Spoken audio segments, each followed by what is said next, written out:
seeing what they did in the community that week, you can see how they're very hands-on. You feel like you can come up and just chat with them about anything. And so it's fun to see that they've kind of created a blueprint from how to do stuff, not just in an NFL community, but just kind of in our communities just across this country. What's it like to be vindicated for all the stuff that you do around a community, and just does it give it kind of proper respect for all the things that you do and more awareness to it? Definitely. It's always nice to get noticed and stuff. It's not why you do things, but it's cool, and I'm looking forward to kind of representing the Chiefs like I did last year.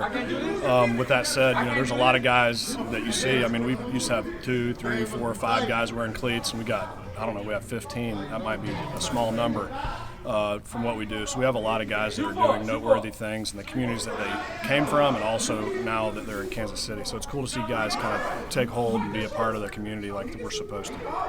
Big part of this is Team Smile. Tell us about Team Smile. Yeah, so Team Smile is something that Dr. Bill Bush and North Kansas City Dental came up with in 2006. He kind of read my bio and knew my mom was a dental assistant. My wife was going to UMKC Dental School at the time. She got an extra spot, and so he just said, "Hey, it looks like dentistry has been in your part of your family." We had this situation in inner city Baltimore where a kid ended up passing because of basically a cardiac arrest because of a tooth infection. And so when he told me all that story and said, "Hey, this is all 100% preventable," and dealt with kids, and so I was all on board. So it's been something that we've been able to implement in 26 of the 32 cities, hoping to get to the all 32. Roger Goodell has been very gracious about trying to get all the Walter Payton guys to do it in their cities. It doesn't conflict with any other charities, and so it's just a cool thing to do in any community with underprivileged kids. You're representing them with your cleats for My Cause, My Cleats. I understand you had a pretty special artist do this for you as well. Yeah, actually, they're in my locker here. I'll wear them for the New England game, and then Nikki Tobe, which is my coach's daughter, did these. She's going to KU and trying to get in the art department over there at KU, and she better get in. She better get in because she's amazing what she did. It's a silhouette of a left-footed punter. And the ball, as you see, is going across the 20-yard line. It sports all of our colors and what we stand for, and I'm proud to wear them. It's pretty sweet, especially that Nikki did it. Would you say that your mom really inspires you for this? I actually got to meet her on the sideline before one of the games. You came over and prayed with her, and is she someone that's been so influential to make you want to give back to your community because she gave so much to you guys in the beginning? Yeah, I think definitely. When we were growing up, she was always conscious with that person that wasn't getting talked to or that needed something. And so now she'll travel around, like if it's not even if it's close. I mean, if anybody's involved with Team Smile, she wants to kind of be there and see the kids and hang out with the kids and let them know. I think when you go to an event like that, you kind of see, well, you're cleaning teeth, you're making them healthy, but until you see it really change the way they go about their business, I mean, they're literally like smiling from ear to ear, then you realize like how special the program it is. It's not just about oral health or fixing somebody's teeth. It's really jump starting them on a positive outlook on life. Like, hey, I look great right now. Yeah, definitely. I think my faith comes to mind. Our Creator. I think that He's gracious with us all. He fills our lungs up every morning we wake up.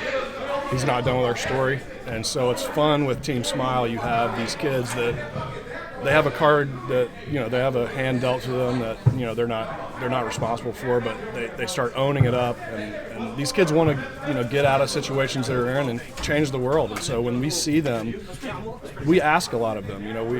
We want you to how are you getting here? Your parents have to sign this. They got to take a form home. There's a lot of responsibilities for the kids, and they do all of that. And so it's really been a cool program to see these kids now that it's been going since '06.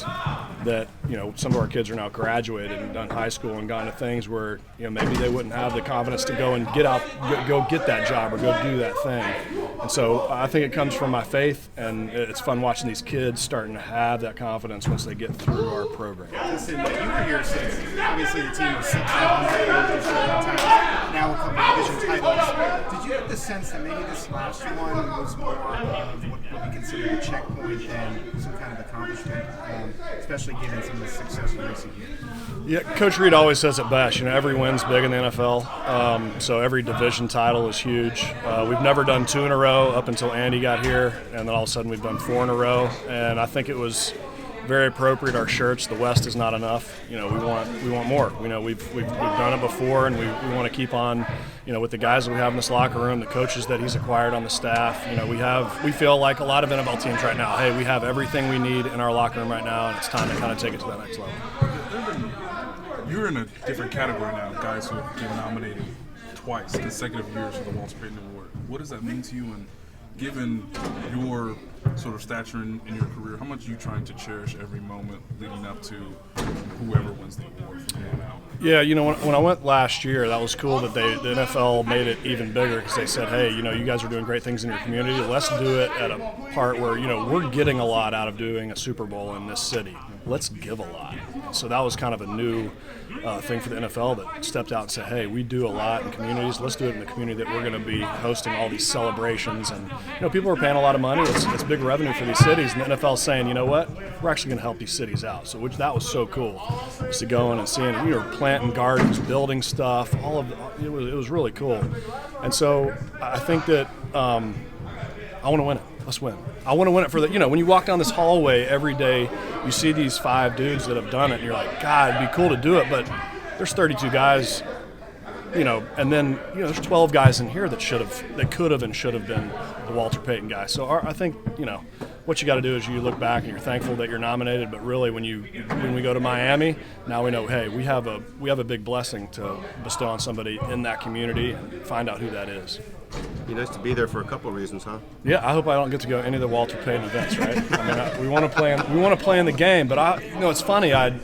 Somebody said, everybody's saying like congratulations today, and I'm saying like, look, it could have been you, it could have been me. Well, whoever it is, we have something big on our shoulders now that we gotta do. But at the same time, I did think I was writing my script out today for the Walter Payton stuff, and I was like, God, that would be cool to just say, after a meeting, I'm going to go and check in at the Boys and Girls Club down here in Miami and kind of just show face. Because how cool would that be? Like, he's playing in the game. This would be so. Change the world one kid at a time.